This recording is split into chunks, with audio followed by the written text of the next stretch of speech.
Happy New Year's. Is it? Is it? Huh? Huh? Doesn't it seem a little premature to deem this new year a happy one? This year could be the worst year in human history, for all we know. All I'm saying is that, in general, it's a good idea to have low expectations, because then you are rarely disappointed. I know I've been disappointed by the past couple of years how they have turned out. And I think there's a lot to be disappointed by in the coming year. I remember I was reading that last year in the fall, experts were predicting that the COVID-19 pandemic was going to end probably sometime in 2022, right?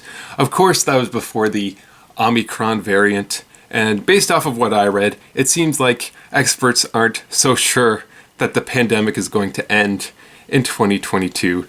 Great.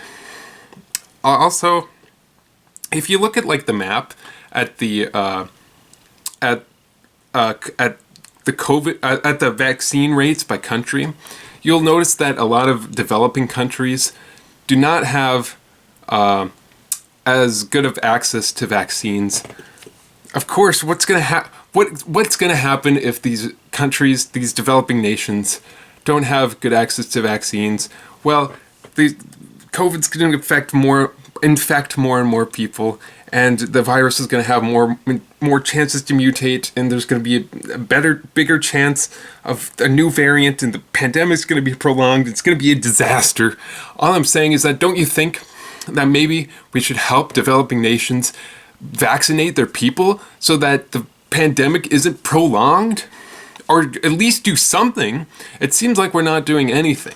That's one thing to be concerned about. There's a ton of other things to be concerned about too, like, climate change. The disasters are getting worse, they say. How about inflation, or the supply chain crisis, or race relations, or all these number of things.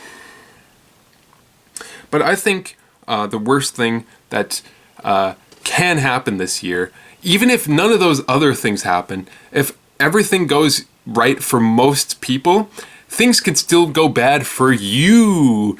You could lose, your parents could die, or you could lose your job, or you can become homeless, or some other terrible thing. And no one would care. Some people might care. But this is my point. You don't know what's going to happen, so it's best to have low expectations. That is the message I'm trying to give to you. You know what? Actually, it's probably going to be fine. You're probably going to be fine. Probably.